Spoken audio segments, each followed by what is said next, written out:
Hello, everybody. Welcome to Young Guns. Today, we're going to be previewing the Armed Forces Bowl between Baylor and Air Force. I'm joined with Jeffrey and Paul Catalino, 365 Sports. Really appreciate your time, Paul. Thanks for coming in. Oh, happy to do it, guys. Happy to do it. So, obviously, last year, Baylor won the Big 12, and this year they fell short 6-6. I had them as a playoff dark horse, but so what kind of went on? What were the weaknesses of the team that didn't show up last year? So they lost. Look, this one last year's Baylor team, and I'm not overstating this, was the best team they've ever had. Even including some of the Browse era teams that won the Big 12, that was the most complete team that Baylor has ever had. And those other two are like 2 and 3 behind it. But last year, because of what they accomplished, they won the conference and then they went and won a major bowl game, which they did not do under Browse. They lost in the Fiesta, they lost in the Cotton, both in really tragic ways. So they went and not only won the Sugar Bowl, but won the Sugar Bowl with their quarterback playing his way to South Florida and just dominating on defense, a team that was really good on offense. So all of that happened, and they responded to that by having a 6-6 year. Why did that happen? Look, they lost Jalen Petrie, who is, I mean, if you watch the Texans right now, Jalen Petrie is one of the bright spots of like 3 bright spots on that roster. He's fantastic. They lost Terrell Bernard, who was a huge leader on the team. They lost JT Woods, who was like a turnover machine in that secondary. You just don't replace that statistically right away. But what more than that they lost the heart of their attitude. They on defense, and they didn't have that that last gear you have to get to finish out games or like to put away people. They shouldn't have. West Virginia had no business beating them. No business beating them. Yet they were in the game the whole time and beat them, right? They had no business beating them. They had no business really losing to BYU, to be honest with you, but BYU was mad about getting physically dominated in Waco a year ago and returned the favor in Provo. So it was just those little things that couldn't get over the hump. And then you have Blake Shapen in his first full year as a starter was okay, but in the clutch moments, he did not do clutch things. And so that is something you have to grow into a lot of times, and he needs to get there. So that's what happened to them. And it just never got going for them. Like in the way that you felt like last year's team was like, man, these guys have a great attitude. They're really scary to play. They'll beat you up. This year's team, you felt like, well, I mean, they're fine, but I don't know what's missing. And that was the feeling you had with Baylor all year long. What were the expectations for Baylor coming into this year for the fan base?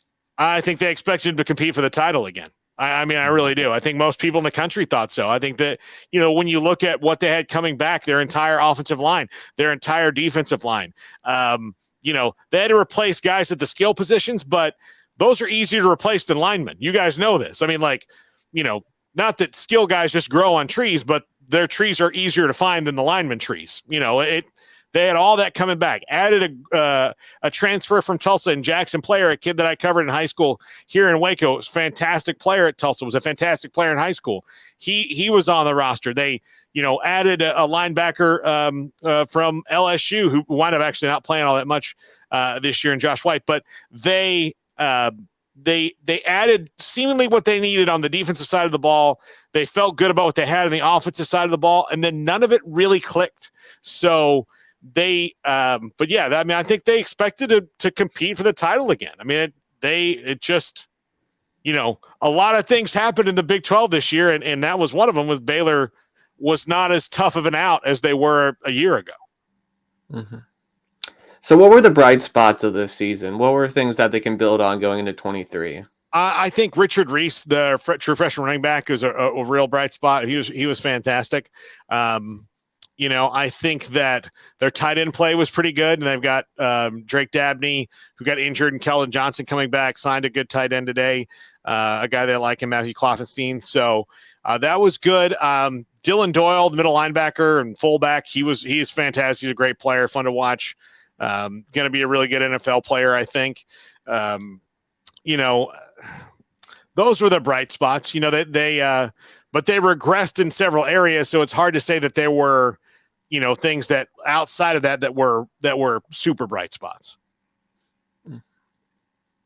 I would say that this is probably a question that you will probably say it will be the same, but I have an interesting thought on Gary Bohannon, the quarterback that Baylor had last year that started the whole season mostly. Do you think that they would have had a better season or a worse season or finished the exact same if he was the starting quarterback this year?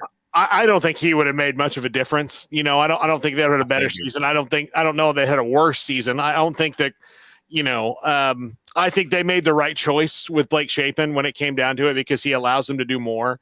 And if you go back and watch the Sugar Bowl, they'd figured out Gary Bohannon, the rest of the world has figured him out. So they needed to go in that other direction. But here's what they did lose. Gary was a better leader than Blake is right now. That's not to say he won't be, but it's a new job for everybody when you're all of a sudden the starting quarterback. Some people have it naturally and you can be Peyton Manning and just be in charge when you're the starter like that, and other guys need to grow into it. And Blake clearly needs to grow into it a little bit. He's very, very talented. I would compare his skill set to JJ McCarthy, kind of similar in that, their game. Now, JJ McCarthy has that instant leader thing, right? That I'm going to go for it thing. Blake doesn't quite have that yet. But yeah, they made the right choice. I mean, it's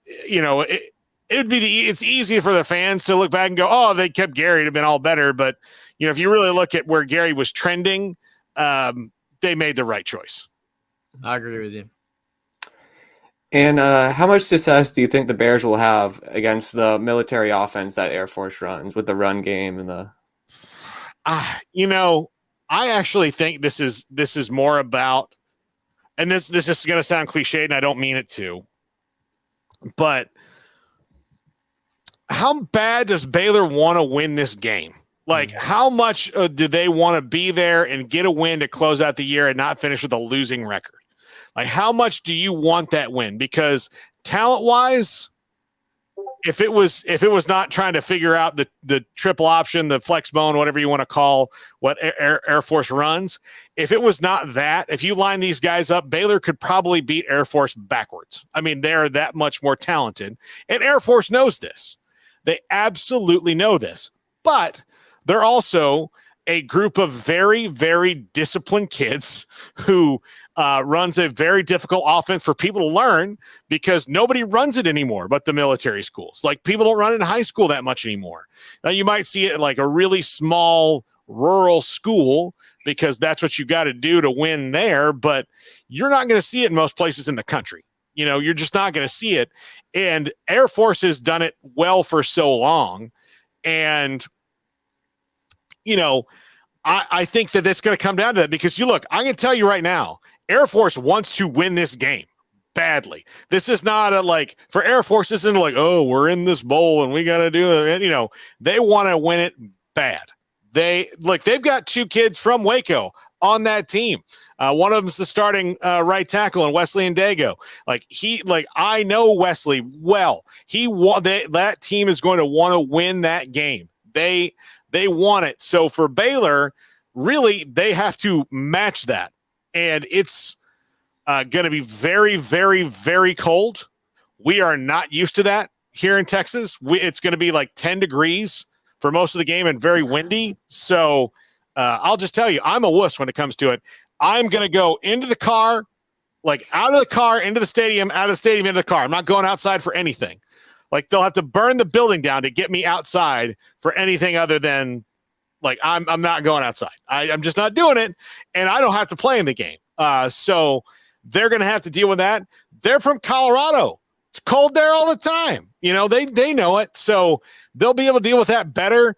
And because they're Air Force, there's not the, kind of whiny factor that you kind of get in modern college sports a little bit of I don't like this. So Baylor's going to have to overcome all of that. Now, I do think that they should win the game because they are more talented, but man, of all the teams that they could have drawn to draw Air Force, Air Force has something I know that Baylor struggled to get this year on the inside, and that's what worries me the most.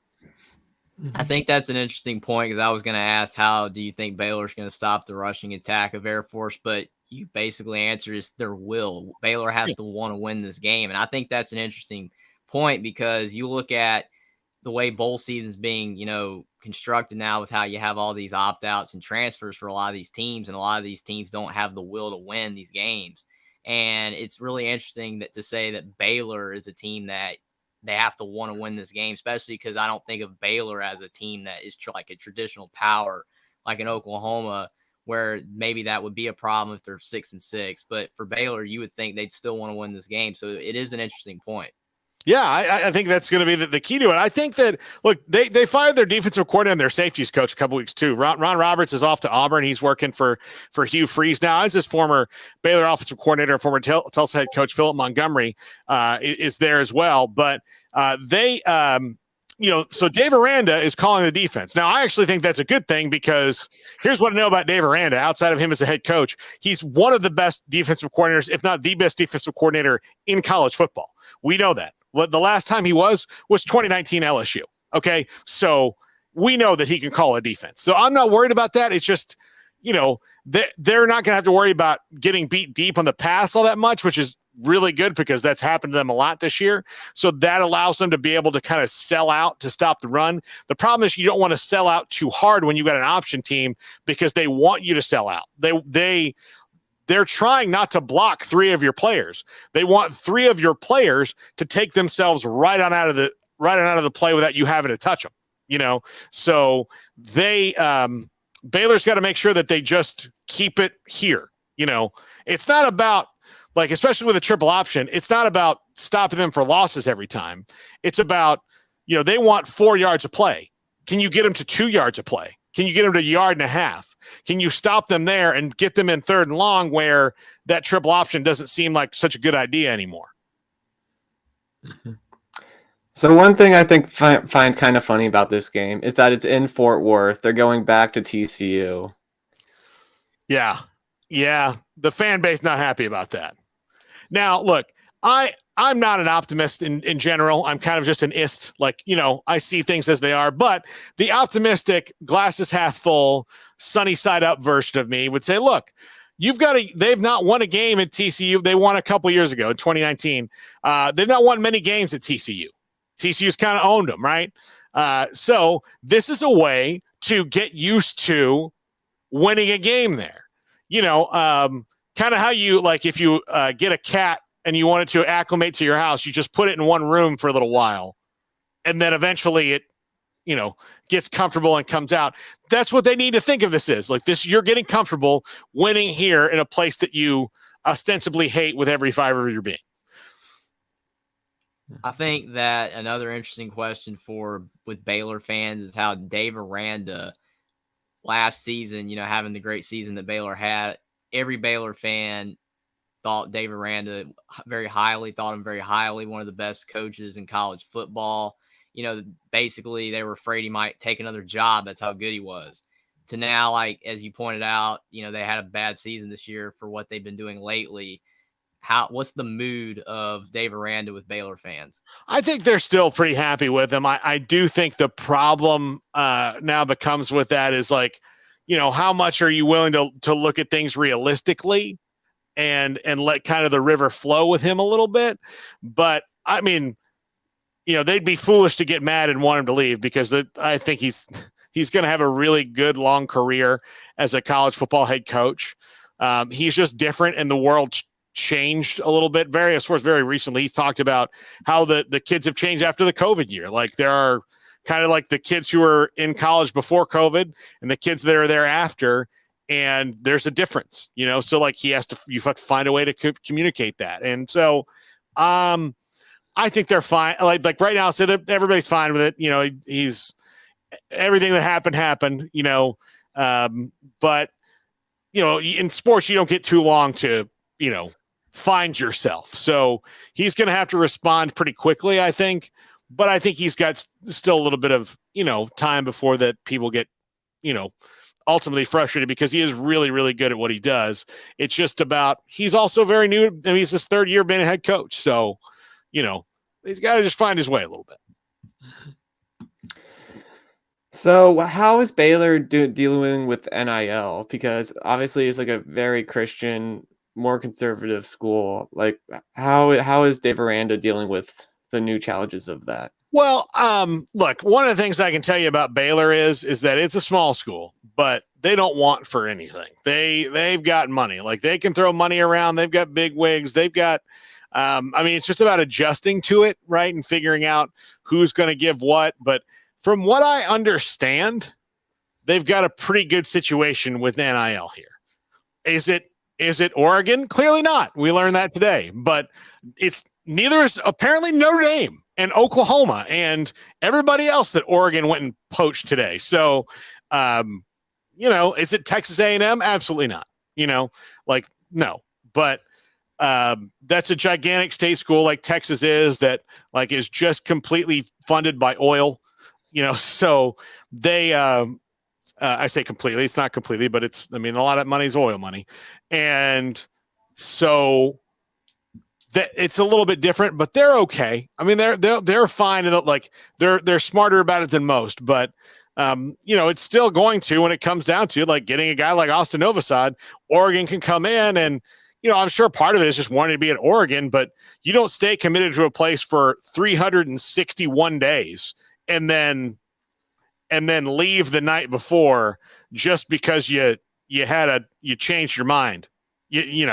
Just because I'd like to be in the Pacific Northwest now. No, something else enticed you to be there, and that's fine. That's great. Good for all those guys who did it. But that's where Baylor's going to have to find their way to be able to maybe fight those people off. But I don't know who can fight off one of the 50 largest companies in the world. Like, if it's Nike that's backing it, like there's not like, you can't just turn around and be like, okay, well, we're going to make another one. We'll make our own. Like, that's 40 years of gigantic business built up there. You can't just do it in a year. With Texas and Oklahoma going to the SEC, do you see a path for Baylor to be one of the top Big 12 teams, like maybe even the best Big 12 team in the future, especially if Dave Aranda can turn it around, or, just consistently in the future, Baylor be one of the best Big 12 football teams? Or do you think that they will, continue to be kind of in the middle?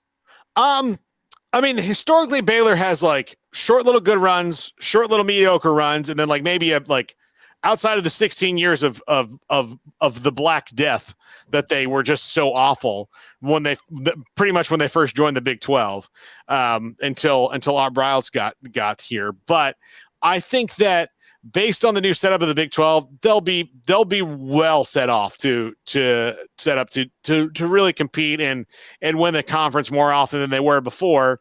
Look, they never won the conference, the Big 12, when A&M and Nebraska and Colorado and Missouri are in it, particularly A&M and Nebraska. They had a 30-year run against A&M that nobody would want. They're like 2-27-1. So, in my whole life, they beat A&M two times in my whole life. And so A&M left, and guess what happened? Baylor, all of a sudden, can move up the conference a little bit and win, right? Because a team that they constantly lose to is gone. Oklahoma is leaving. Now, they've done a little better against Oklahoma of late, but Oklahoma's gone. Texas, a team that they've played 100 times, and most of the time Texas won, they're leaving. So mathematics will tell you that they're just going to be more comfortable in that role moving forward. And the teams that they're left with, they've done pretty well against historically, maybe not recently if you're TCU, but because TCU's dominated them recently, but they can beat those schools. They can beat TCU. They can do all that stuff. They can compete with recruiting kids to Stillwater, Oklahoma. Like, there's no one in the conference now that should scare anyone else to the point of like, oh, how can we run with this? Everybody's kind of the same. There's nobody, because Texas was so big and Oklahoma was so big and Nebraska and A&M and Colorado and Missouri, all the teams that were in before that left. And I'm including Colorado and Missouri because they were there and left and competed for titles. But honestly, it was about those other big four, right, that are real contenders. Those are gone now. So everybody else who's suffered at their hands for so long, even if they were beating them at certain stretches, it will be better for all of them, Baylor included. And Baylor sits in Texas, and they're a really good academic school. So they've got all the advantages that you really need to compete in this conference. So, yeah, I think they'll do just fine. They just, just need to not have years where they only half want to play every week. Mm-hmm. Do you think that Joey McGuire moving on to Lubbock had anything to do with the struggles this year? Or I know he was an assistant coach. The only thing I would say that they missed from Joey, who's really fantastic, is he had a level of enthusiasm that it's hard to ignore, and you want to match it. Dave Aranda, as you see, is like very even keeled. He's the most chilled person in the world, which is great and it works for him. But I do think they missed maybe a little bit of that. But as far as like X's and O's and all that, I don't think that was. I'm not knocking him. I mean, look, he's doing great at Tech. He's really what they needed there. I don't think that mattered so much. I think that they can replace that. I do think though that I think it'd be foolish to say that they did miss his enthusiasm a little bit. I think that'd be foolish to say. But I mean, anybody misses that guy when he leaves, right? The guy who makes you happy to get up in the morning. So, yeah, I think they missed a little bit of that, but I don't think it hurt them in a way that would, wreck the whole thing. Do you think that Baylor would be doing better, worse, or the same right now if Matt Rule was still the head coach? About probably the same. Maybe probably the same. I don't know. Like, it's hard for me to say because I never really thought he was going to be here that long. I just you just kind of knew that he was here to fix it and then move on. Like just how it was, and we have him on our show, as frequently as we can. We had him on the day he got the job in Nebraska. So he's a great coach, and clearly it wasn't his time for the NFL right now, and he's probably a college coach in perpetuity. But I think it'd probably be about the same. I mean, I think Dave Aranda's recruiting a little bit better, to be honest with you, than Matt Rule was here. But part of that was I do think that Matt, always had one eye on the NFL. And so he wasn't completely invested in that. I think now that he's at Nebraska and it's the new world order of college football with NIL and all that, and that place will have plenty of it, then I think he'll recruit to the same level. But I do think that Aranda has recruited a little bit better, but that's because he's solely focused on being here and not, thinking about, because from the minute that Matt Rule got to Baylor, they were 1-11. They're calling up and going, hey, what's your NFL? Like, what do you think about the NFL? So it's hard to ignore that. And he shouldn't have. So I think that was part of it. And, if you're a recruit and that, sometimes you might not also go all in with Baylor. Mm-hmm. So with obviously Austin Novosad flipping to Oregon, do you think that their Bears are going to go after someone in the portal, or do you think they're just going to wait till next year? No, I mean, look, here's the thing. They have to, because Kyron Drones left.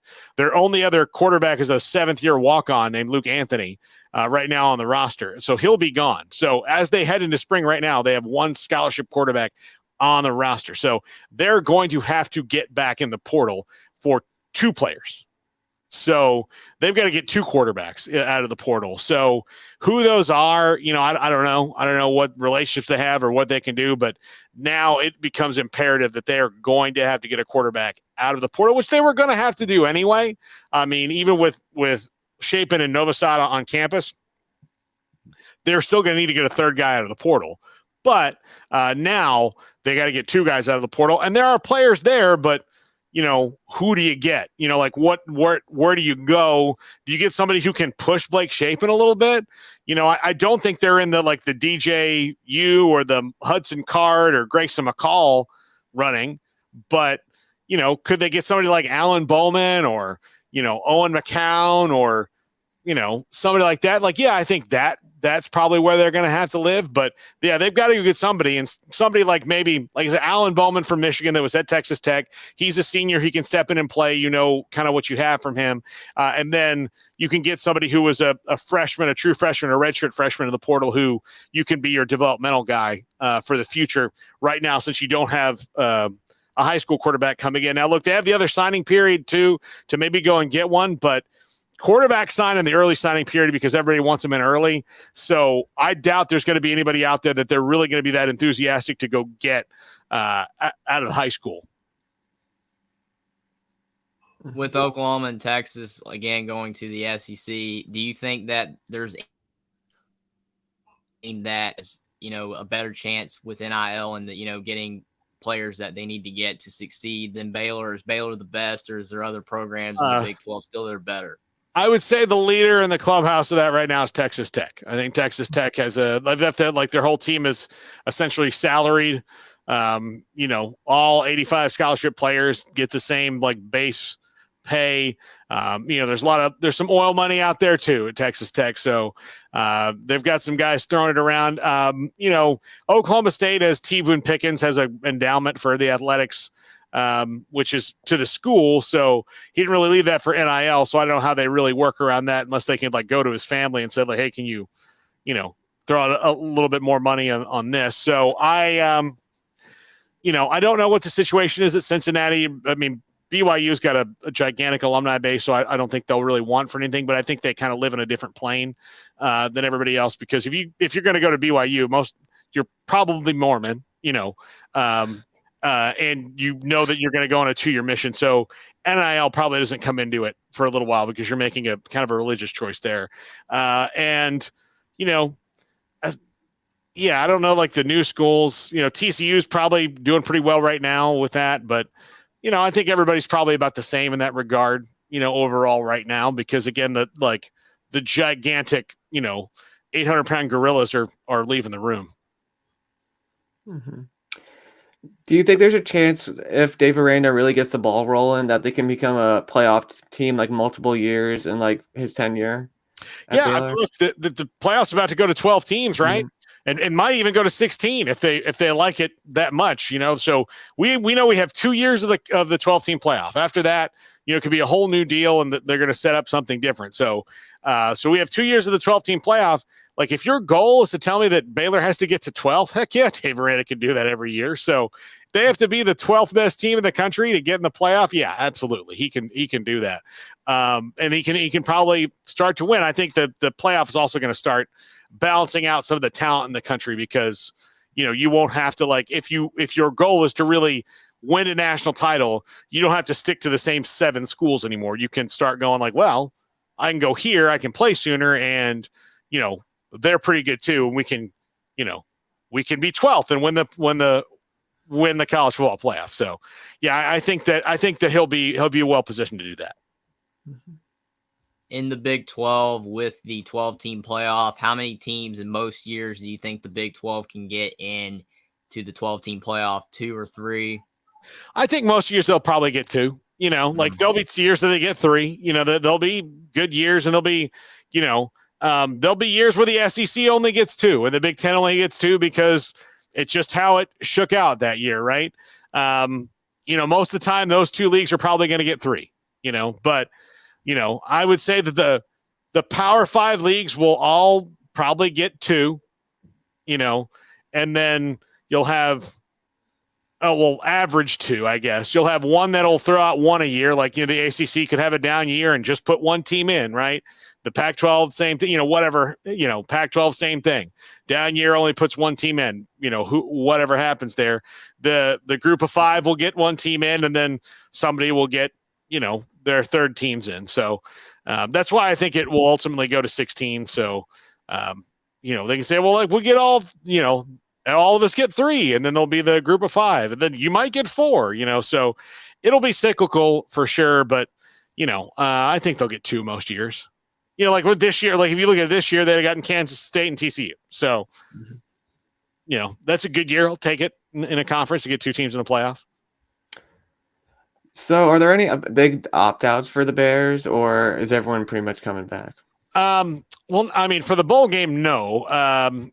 I do think they're going to have some guys missing for various reasons. They only had a couple guys go in the portal, and the guys that went in the portal, outside of their backup quarterback, who they may need if Blake Shapen gets hurt in a game, but outside of Kyron Drones, there's nobody that would play tomorrow that is imperative to them to win. So they're okay there. They've kept people out of the portal for the most part. Now, I do think after the bowl game, you'll see that change substantially.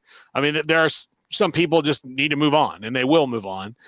It's not a negative. It's just how the world works. It's just they'll do that. But I don't. I mean, that their depth is not going to be a problem. That's not going to be like that was the Wisconsin game coming up. It's going to be like you don't know who's going to play for either of those teams.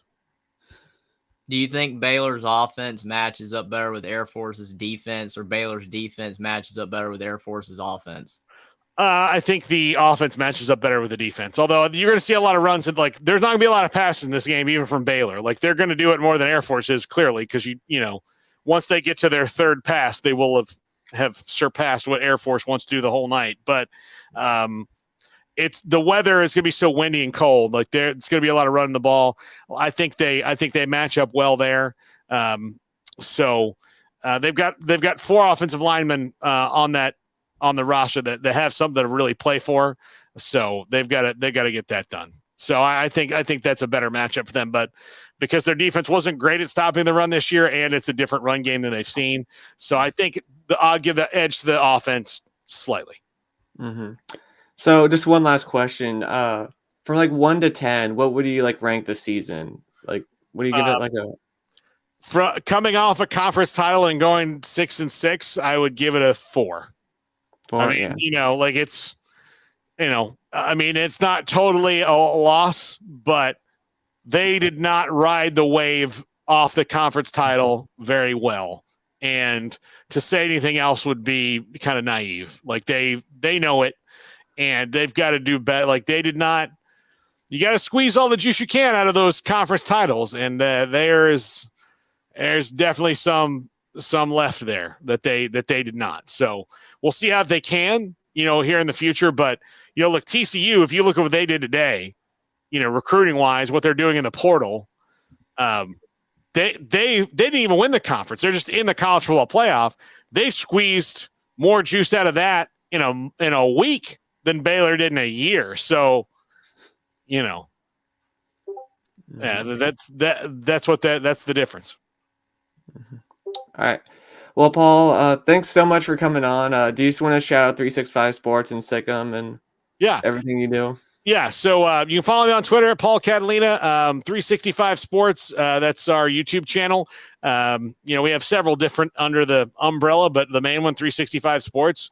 Give us a like and subscribe. We really appreciate it, because that's how this YouTube world works for all of us content creators out there. And, you can go to Sikkim365.com as our message board or premium website. There's free content there, but mostly premium. So if you're interested in Baylor athletics, that's what Sikkim365 is, and 365 Sports every day from 3 to 6. We've got a live show, and you can see all the different content we throw out there on the channel. So appreciate you guys having me on. Let me know. I'm available most anytime. So I'll never tell you no. I'll just tell you, just figure out when.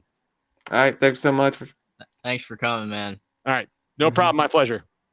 Awesome. Appreciate it. All right.